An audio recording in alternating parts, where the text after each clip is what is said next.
And just like that, we're back for part 2. Right when I'm getting warm, I can feel my Muhammad Ali, technique getting real good. This is where the story gets good. And now you're gonna miss it because my freaking camcorder is gonna die. Anyway, this Postmates driver is like scratching his butt. It looked bad. And he lets himself into Taco Bell, and it takes him a good 25 minutes to fill the drinks from the soda fountain. I'm just sitting there, and I'm like, so this is why it takes an hour for you to get Postmates. It's because Edgar, doesn't know how to fill soda drinks from the soda fountain. And he left, he did his thing finally. Fucking slithered away. Excuse me, said the F word. That's one. Oh, we'll see how many come. And so I continue eating my garbage, and lo and behold, 10 minutes later, guess who shows up again? Yes, that's right, folks. It's Edgar. So, that's the most interesting thing that's happened to me this week, is I've seen a Postmates man, fill an order. Pretty scandalous if you ask me. And I know you asking me. Oh, here we go. This is interesting. We have some protesters or something. And I know I don't cover the news, but let's just see what they're doing. Look with me. Oh. They are saying... What are they saying? I can't tell. Well, that's okay. It's probably a lemonade stand or a bake sale or something like that. Probably free donuts or something. Maybe I should swing back and get a few. They probably give them to me for free. They probably listen to the show. They're probably fans of the show. I know I would be if I was, a person. Okay, stop sign. You go, because you were here first. I point at you with my gloved hand. Don't be scared, lady.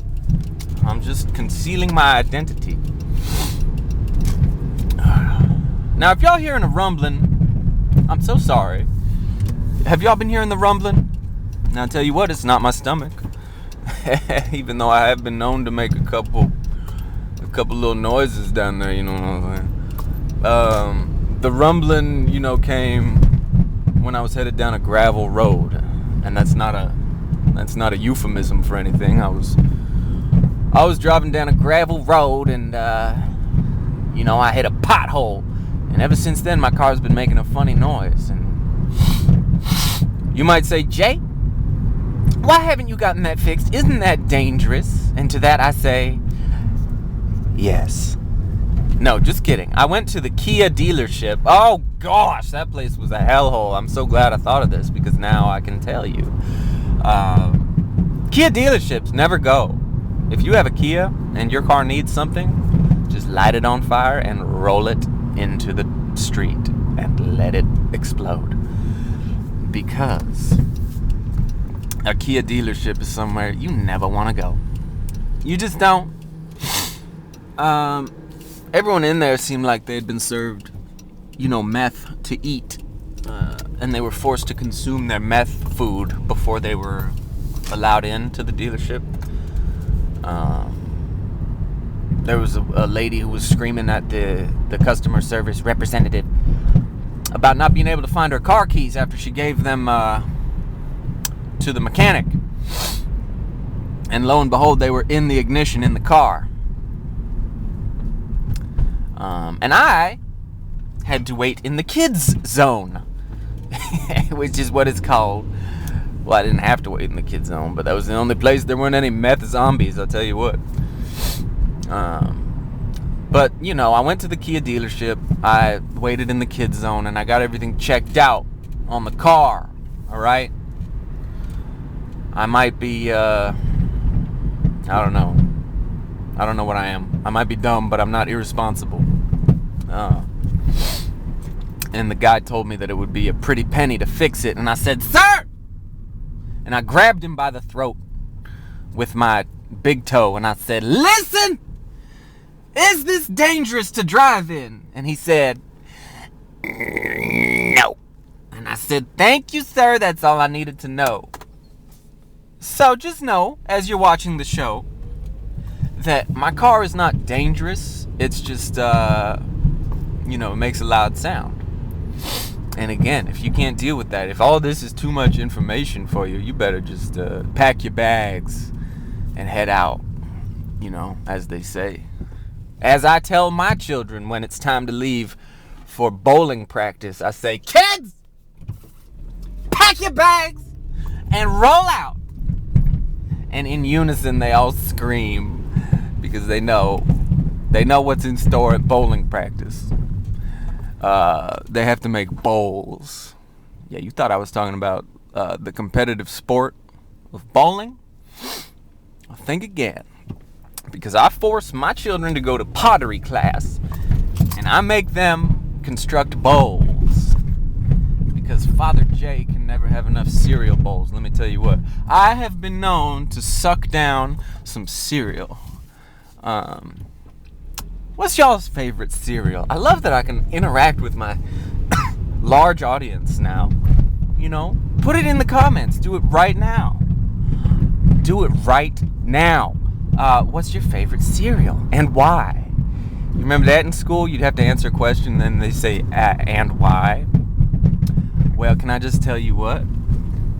Screw that.